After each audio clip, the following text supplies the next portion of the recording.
what's tremendously important as part of the spiritual process is to have get into this habit of self-examination so that you can identify what are the obstacles that are functioning in your life.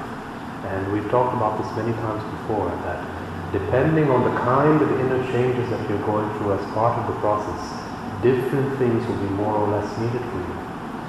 So what may have been a useful stepping stone at one time, at a later time it may become a great barrier. For instance, there are some people who their inner atmosphere is already prepared, they've already established the soil and the ground, and they keep on peddling the wheels of their effort unnecessarily.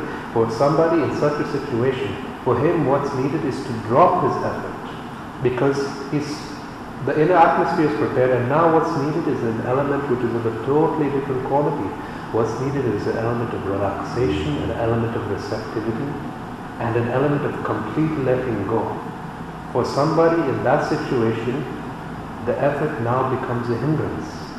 Now, on the other hand, for somebody who's not yet established himself in the soil, who's not yet prepared the ground, not to initiate an effort becomes, now that is what is needed. His whole problem is that he's not yet initiating enough effort. And because he's not initiating enough effort, he's just functioning like a mechanism, just following whatever programming that has been written on him. So for this reason, you need to be able to identify what are the obstacles that are functioning presently in your life. Once you've identified them, now you need to apply the right kind of antidotes. Like what we talked about many times in about meditation. If the energy of the mind becomes too relaxed and too lethargic, that's one extreme, then you will just drift off into unconsciousness. Or if the energy of the mind becomes too nervous and overexcited, then too, that's another extreme. That's not a state of a meditative consciousness. So if the energy of the mind is far too stimulated and overexcited, what is needed is not to apply effort. If you apply effort at that point, you will just be reinforcing the overexcitement. The mind will become more and more nervous. Now you need to drop the effort. Or if the mind is too lax, now you need to engage your effort to bring a sharper quality of attention. So all these things need to understand in relative contexts. If you don't understand these things in relative contexts, it can be so easy to become lost in a maze of confusion. So, that's what you need to understand. Understand this as a kind of spiritual medicine. Different kinds of medicine for different kinds of people. Different skillful means for different kinds of situations.